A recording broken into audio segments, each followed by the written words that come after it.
Halo teman-teman, Assalamualaikum warahmatullahi wabarakatuh. Di video kali ini saya akan melakukan perawatan tanaman tomat fase generatif atau fase tanaman sudah berbuah ya. Nah, ini terlihat tanaman tomat sangat rimbun, subur, dan sehat ya. Ini mulai menampakkan sudah ada beberapa buah. Oh iya teman-teman, ini tomat ungu kehitaman ya, tomat indigo ya. Nah, ini buahnya nanti kalau sudah matang, ini warnanya ungu agak kehitaman.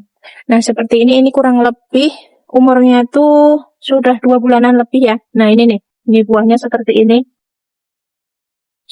Nah, kali ini akan melakukan perawatan agar buah-buahnya nanti bisa maksimal ya. Nah, ini calon-calon bakal buahnya nih. Nah, tujuan perawatan ini agar tanaman tomat nanti buahnya semakin lebat, tidak terjadi kerontokan pada bunga-bunga yang sudah muncul seperti ini. Nah, perawatannya seperti apa? Simak video selengkapnya.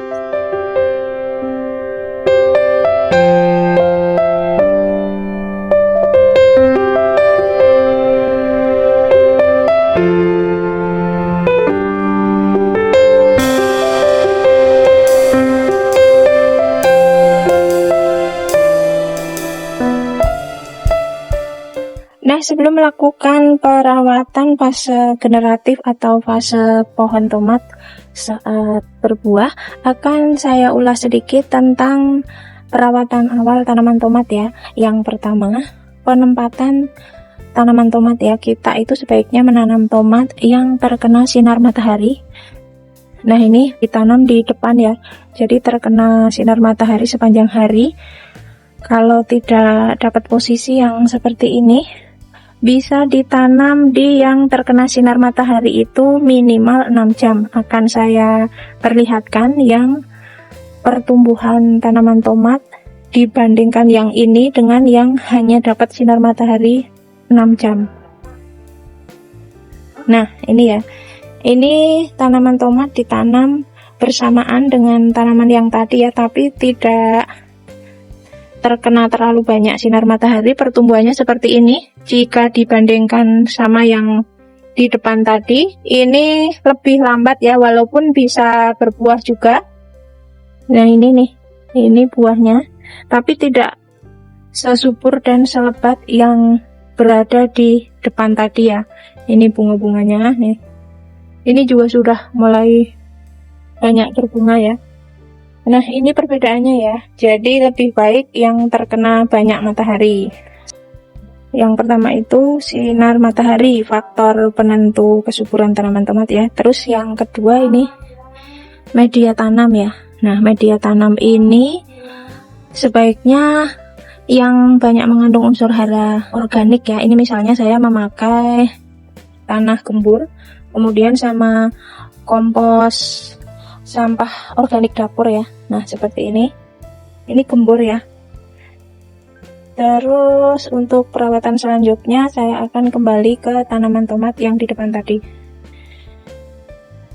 Nah, untuk perawatan selanjutnya, karena tanaman tomat ini tinggi ya, seperti ini, jadi sebaiknya dikasih penopang agar tidak roboh. Nah, ini saya ikat-ikat seperti ini agar nanti saat buahnya itu semakin banyak lebat, kan otomatis berat ya, jadi tidak patah atau tidak roboh ya. Nah, ini seperti ini penopangnya.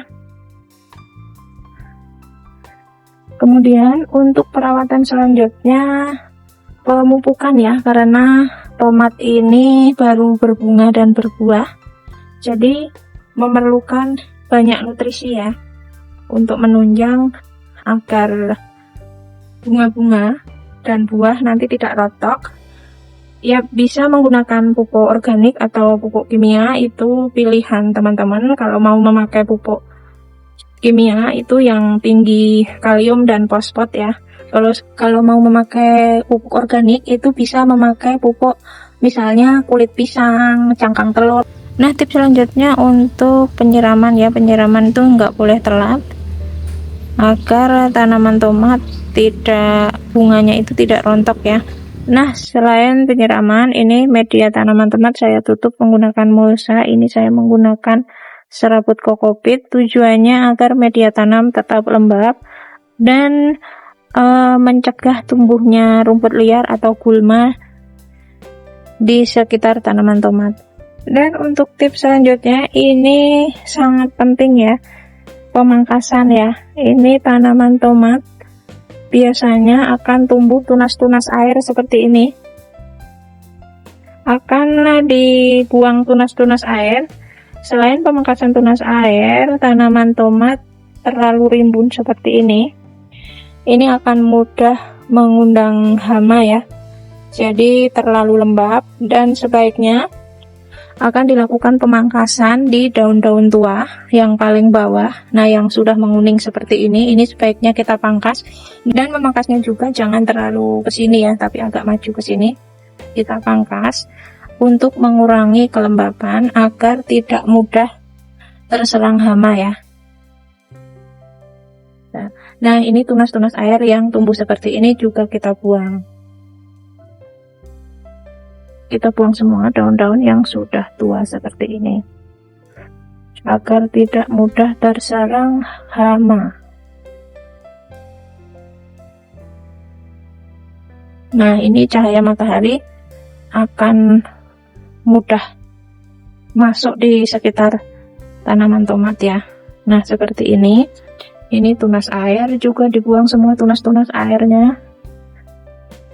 Nah, seperti ini ada tunas air, buang lagi. Tujuan pembuangan tunas air ini agar nutrisinya fokus ke bunga-bunga seperti ini ya, biar penyerbukannya berhasil. Jika menanam tanaman tomat di planter bag atau di pot yang tidak terlalu besar, sebaiknya diisi satu pohon tomat saja agar tanaman tomat bisa tumbuh maksimal.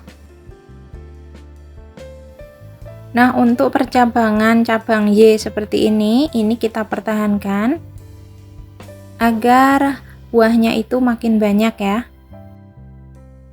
Tapi tunas-tunas air yang kecil seperti ini wajib dibuang. Nah, nih, agar nanti ini bakal buahnya tidak rontok.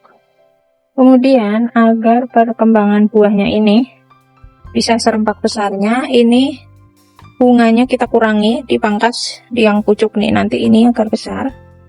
Ini sebenarnya telat ya, ini jadi rontok nih. Ini agar besarnya nanti merata ya, kita pangkas bunganya seperti ini. Nah, ini saya lakukan juga di buah tomat yang ini nih.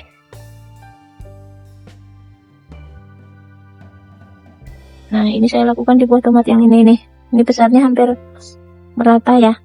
Ini juga nih saya pangkas pucuknya, pucuk bunga ya. Nah, ini contohnya ya, kita pangkas lagi di sini.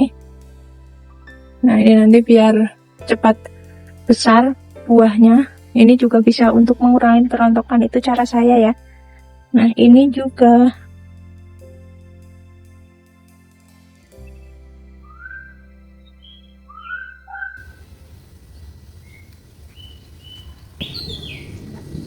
ini tunas air juga dibuang.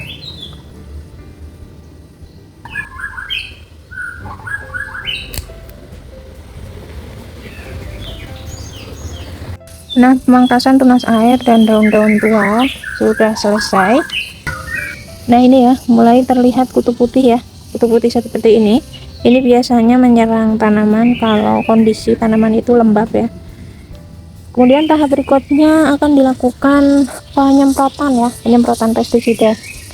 Nah, ini setelah dipangkas-pangkas, kan ada luka bekas pangkasan ya, ada luka bekas pangkasan, kemudian ada luka bekas potekan tunas air nih. Ini wajib disemprot pestisida agar tanaman yang luka pangkasan ini tidak terserang hama ya, virus juga bisa ya. Ini udah saya siapkan pestisida organik dari kulit bawang ya, yang sudah direndam semalaman. Kalau teman-teman ingin pakai yang kimia juga boleh. Ini saya milih yang organik saja karena tomatnya akan lebih sehat ya dikonsumsi sendiri. Nah, ini langsung akan kita semprotkan ke seluruh tanaman tomat ya.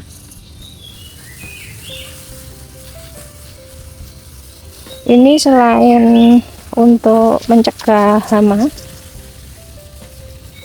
banyak sekali ya manfaat dari pestisida kulit bawang ini. Teman-teman kalau ingin tahu cara pembuatan pestisida kulit bawang, videonya pernah saya upload di video yang ini. Nanti linknya akan saya sertakan. Nah, seperti ini. Walaupun penyemprotan pestisida ini menggunakan pestisida organik, sebaiknya dilakukan di pagi atau di sore hari saat matahari tidak terik. Oke teman-teman, cukup sampai di sini video kali ini perawatan tanaman tomat fase generatif. Mudah-mudahan bisa bermanfaat. Jika teman-teman suka dengan video ini, silahkan like, komen, share, dan subscribe. Sampai jumpa di video yang lain. Wassalamualaikum warahmatullahi wabarakatuh.